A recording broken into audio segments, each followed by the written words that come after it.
Okay, family. I have to go and open up my little piece here.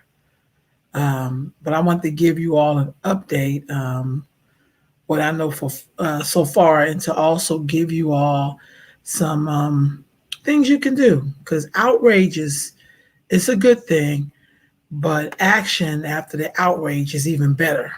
You always need to follow up things with action, and so that's what I come to give y'all an update on what I'm doing or what we're doing down here and how things are going or what you can still do to help. Okay, so first of all, still here in Dallas, Texas.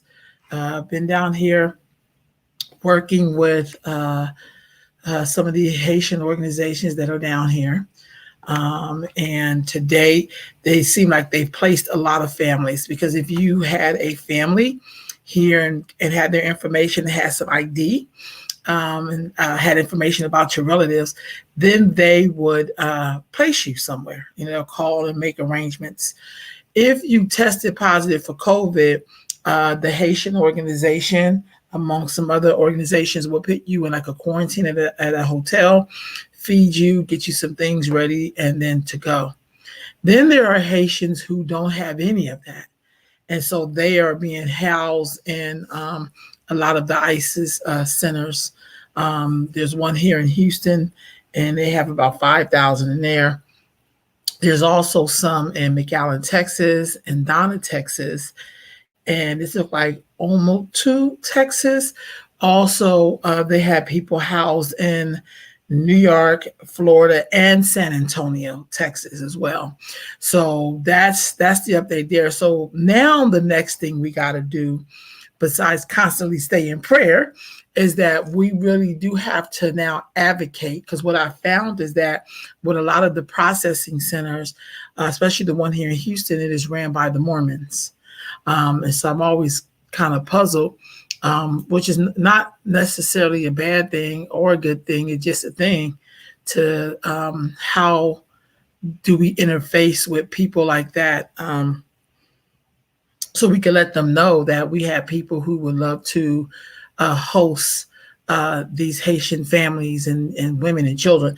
So every city, what I've learned, most cities, especially if you're on a border or somewhere, or if you have a lot of immigrants in your community, the mayor's office or city hall has what's called an immigration liaison. And I talked to the one from San Antonio. He was extremely helpful, and he put me in contact with some people who are working with women and children who are of Haitian ancestry. So I'm working some things with them in terms of letting them know we have people that can support. Now it's a process of, because I think outrage is great. I love it when we are so upset that we take to the streets, and taking to the streets is part of it. The other part of this thing, then we have to put our diplomatic hat on and figure out how to link to the people who are housing these Haitian migrants that are coming over. Not to mention I've seen some reports where there is a new group coming to some of the borders somewhere, and right now they're going through the jungles down in Latin America. So what does that mean? We cannot wait to get this feeling, to get hyphy. We should be probably having a plan to let them know that we got their back somehow. You know what I mean? Because this is a mighty trek. And I was trying to find an article to share with you all that talks about these people making the trek to come here, which, things must really be going on in a country that they need to get here. So some of the things that we can do, we can basically definitely contact our government. The change.org, see if I find this. Change.org has like a petition going on.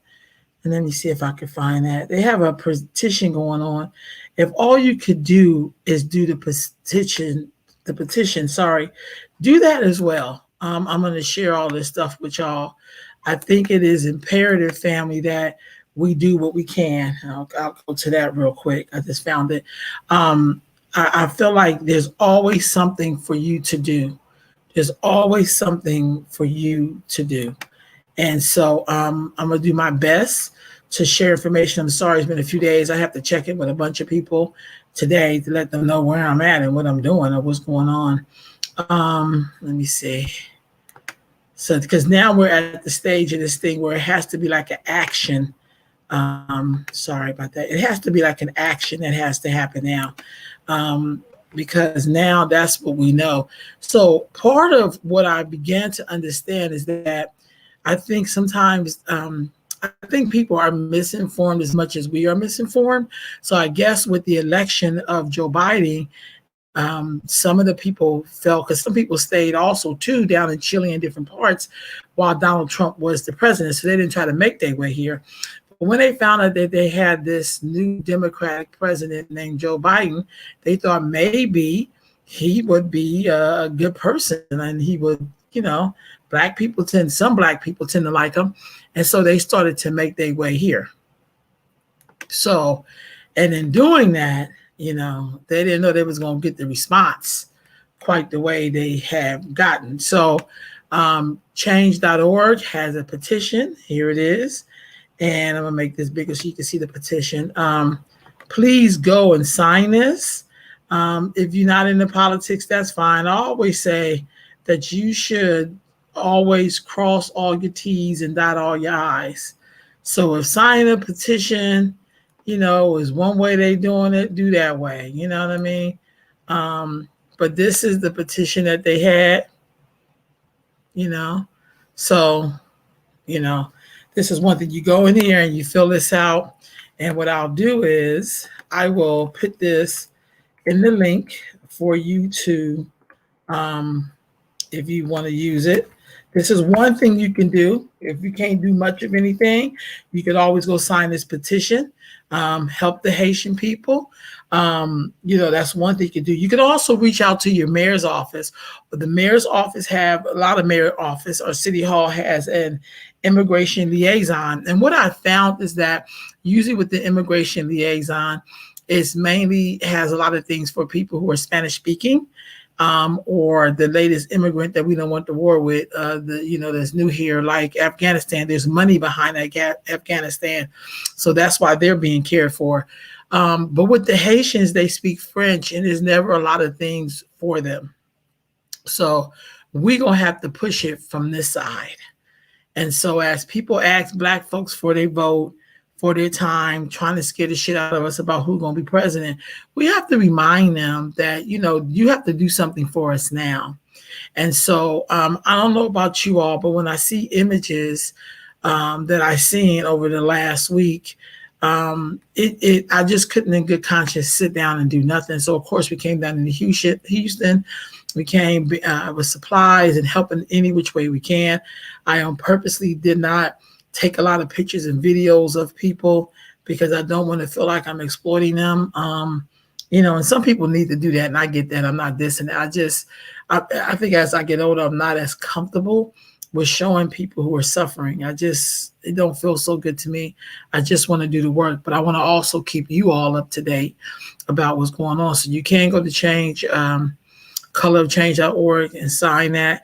You can also call your mayor's office and find out who's the immigration liaison and ask them what are they doing. And when it comes to Haiti, you could do that as well.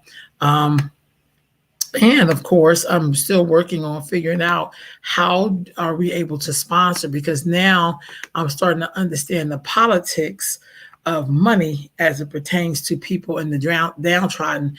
And sometimes it feels like to me that Black folks are really only valued, honestly, when we're dead. And so sometimes it feel like we don't know what to do with people who are alive, because we usually only value you when you're dead. So now this is a different kind of fight. It's a lot of making phone calls. Also, find the local Haitians in your community. There are small Haitian groups all over this country.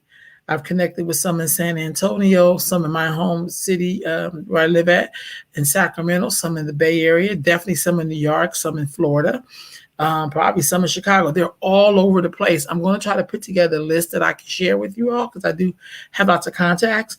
But also, besides getting in contact with them on this crisis, I feel like we need to start making a way to have some kind of alliance with each other, some kind of communication with each other. So not just when there's an urgency, when things like this, but we should be figuring out how to band together, period. It don't mean that you get to do everything I do and vice versa.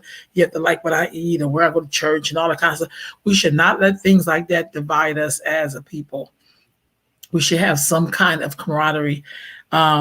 It seems like for a lot of us, we haven't really done history, but we really should learn some history so we can know why some of us are so passionate about standing up for the Haitian people. And I know for me and for others who know history, it's about what Haiti represents to me.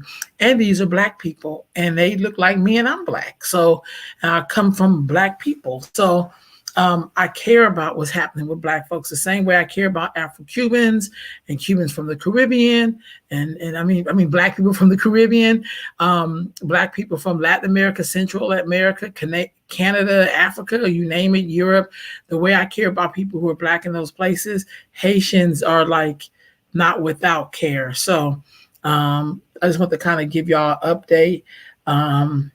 What we could do. We know that a lot of people are being held in detention centers in San Antonio, Florida, and New York. There's several places in Texas, McAllen, Texas, Donna, Texas, here in Houston, San Antonio. And so they're in those detention centers. And so we have to really reach out. The final thing I want to say is I feel like we need to figure out how the immigration law works. I know sometimes think about immigration, we think about Latinos, and then we don't realize that African and Haitian people are usually targeted the most. Like on day one, when they started deporting people of Biden's administration, they deported Haitians and Africans first. And see, even though the African people or African Americans or whatever, we were over here pushing for Biden. This man was pushing us out the country. And at some point, y'all, we're going to have a come to Jesus meeting to really talk about how we play a part in our own oppression, because we're thinking about what somebody may like about us, even though they don't deliver us any goods, and how they treat other Black people in the diaspora. So it's kind of like somebody loving me and hating my sister, someone loving me and hating my mother or my brother. You know that doesn't fly. And so we have to do something, family, a little bit more than what we're doing right now. And we can't always wait to an emergency, So, yeah, let's not do scare tactics. Also, I learned that a few people shared our dear sister Leia's video in their page. They were put in Facebook jail. I think we have to also come up with another way of communicating with each other. There has to be a Black search engine, and if you know one, or a Black site like we have Facebook and Twitter, if there's something like that, I would like to know about it, because I would love to use that platform and hype that platform up. I'm tired of supporting people that if you don't agree with them, they could just block you and cut you off. So I think it's time for us now, to really have our own stuff. And so that way, since we can't be fair and people can't have freedom of speech because it don't go with, with the powers that be believe, even though we say we're in a democracy, then maybe it's time for us to get our own stuff. And Lord knows it's enough of us who could do that. So that's my update, family. I haven't talked to y'all in like a day or so, but that's where I am, still working on the case. Please hold Haiti in your heart, hold the Haitian people in your heart, and we got to keep pushing, family. All right, talk to you soon.